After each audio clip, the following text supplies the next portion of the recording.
happy Saturday and welcome to this January 30th episode of the DaveCast.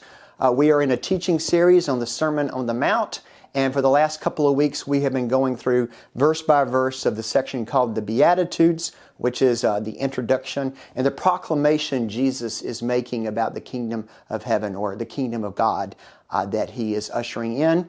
And so today we're going to be moving into the next section. And so let me begin by reading actually just one verse today. It's Saturday, so we'll take it slow. But the verse we're looking at is from Matthew 5:13. It's the first verse after the Beatitudes. And Jesus says here, "You are the salt of the earth.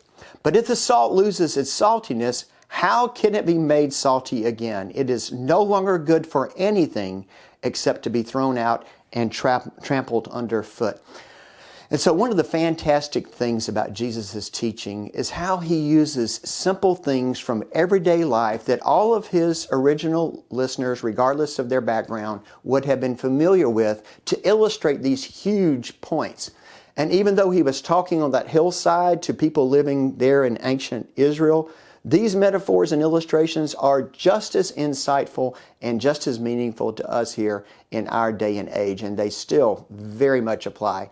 And so here, as Jesus talks about salt, he ups the ante in one short verse as he makes it clear that this vocation of being his disciple is serious business. And he does this by using this metaphor of salt. And says if salt has lost its tastiness, how can its saltiness be restored? Well, it can't. It's useless. It's no longer good for anything but to be thrown out and trampled underfoot. And so if we are going to be Jesus' followers, we probably better figure out what's involved in this salty living. We modern readers hear this verse, and perhaps the first thing we think about with salt is flavor. Anyone who has ever baked bread or cookies and forgotten the salt has learned the hard way that even just a small amount of salt makes a huge difference in the recipe. I mean, it's just no good without salt, right? Have you ever eaten a big bowl of popcorn that hasn't been salted? I mean, it's like eating a bowl of styrofoam or something. But if you add just a little bit of salt, it becomes delicious. Now, unlike today, in Jesus' day, salt was not usually pure. It contained other compounds, and when it was exposed to the humidity of that region, over time the sodium chloride would eventually evaporate, just leave behind a white substance that looked a lot like salt, but had lost all of its flavor. And so it wasn't good for anything except to be thrown out. And so the point Jesus is making here, as his disciples, we are called to preserve our saltiness against those many forces that will try to evaporate our faithfulness. And so let's think about that for a second. What are those things that evaporate our faithfulness and our saltiness today? Our culture is pulled toward greed and power that will seek to evaporate our call to God's justice. Our current environment of divisive antagonism will seek to evaporate our call to God's peace. Our cultural bent towards self-centeredness and selfishness will seek to evaporate our call to serve God and neighbor. Our society's propensity for hate and discrimination will seek to evaporate our call to God's all-encompassing love.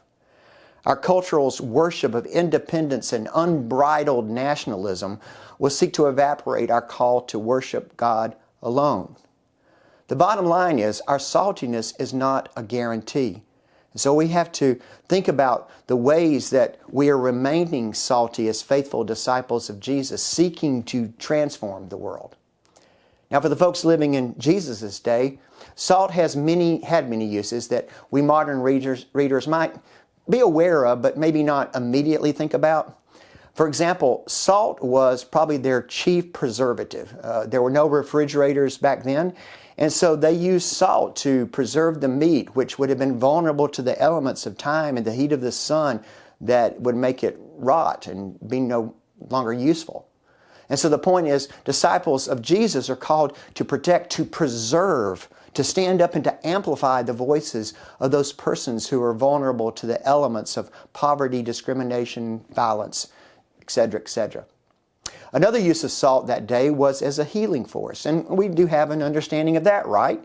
I mean, we think about that old-fashioned remedy of gargling with salt water for a sore throat. And I tell you this, even with all of our modern medicines, I don't know about you, but I still find that that's probably about the best thing to do for a sore throat.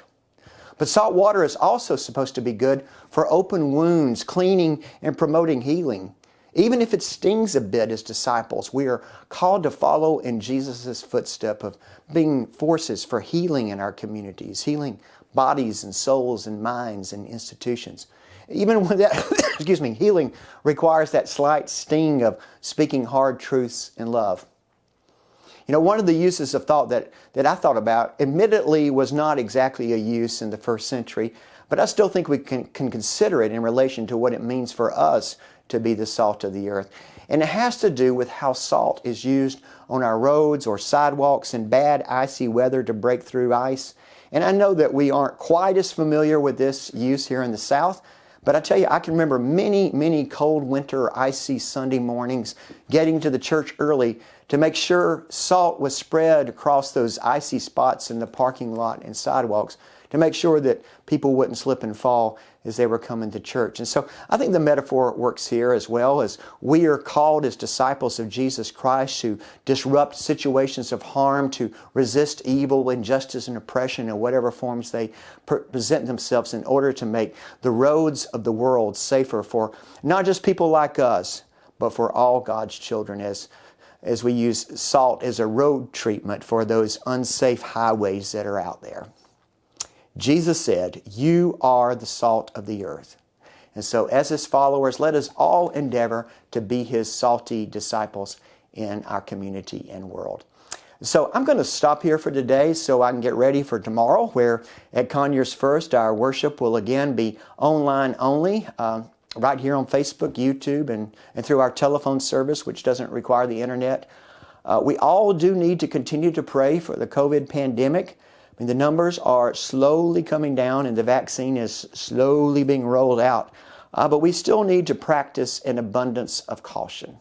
I will say there is a reason to be hopeful that the light at the end of the tunnel is finally coming. We have been at Conyers First looking at a timeline for safely reopening for in-person worship services. And I don't want to get ahead of myself here, but I am hopeful that very soon we're going to be able to announce a start date for that.